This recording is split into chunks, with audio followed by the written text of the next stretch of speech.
Hanger না? না, এটা আগে প্লেট আছে না, এডি হচ্ছে পিতলের। ও প্লেট রাখতো। প্লেট রাখতো এটা দিয়ে? হ্যাঁ, এডি দেখে আপনার হ্যাঙ্গার বানাই লাইছে। এই যে এডি প্লেট রাখতো। এটা কিন্তু পিতলের। প্লেট রাখার জন্য? হ্যাঁ। ও অসাধারণ। এইগুলা লোহার, এডি মনে হয় পিতলের। এগুলা পিতলের না? আচ্ছা। এবং কি এইগুলা আবার নতুন, এডি আবার ভাই এগুলা কি, যে এগুলো আপনি রাখছেন এডি এগুলা কি? পুরাতন না, এডি নতুন এন্টিক মডেলে এডি রাখা মানে হইছে। এন্টিকের কপি করা হয়েছে কিন্তু এগুলা আপনার নতুনই?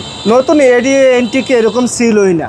এডি আচ্ছা। এন্টিক বাদ রেখে আগের দিনের যারা মিস্ত্রি ছিল না, ওনাদের বংশধররা এডি বানা। আচ্ছা। এই কারণে আপনার এইগুলা ইয়া করা হয়েছে, ছোট বড় অনেক টাইপের। এগুলো তো আপনার চাইলে কেউ কাস্টমাইজ করে বানাতে পারবে? হ্যাঁ, বললে যে কোনো মডেলে বানাই দেওয়া দিতে পারবেন না? হ্যাঁ। আচ্ছা। এবং কেউ এটা দেখেন আরো সুন্দর সুন্দর। এটা একটা ড্রেসিং টেবিল? Dressing table. এটি আবার পুরানো, তিনটা ডয়ার আছে। আচ্ছা, বিভিন্ন টাইপের ড্রেসিং টেবিল। আর ভাই ওইটা একটু হাতে নিবেন, ওই যে ওই যে জেনারেল ওসমানীর একটা ছবি প্রিন্ট করা। এটি বেশি পুরাতন না। হ্যাঁ, জেনারেল ওসমানীর ছবি। এটি আবার আপনার মাটির না? হ্যাঁ। ওকে। আবার এনে কিন্তু আবার আছে বাক্স, খুব সুন্দর এরকম। এটা আবার দেখাইতে পারতাছি না। আপনার সুন্দর এন্ড ডিজাইন আছে।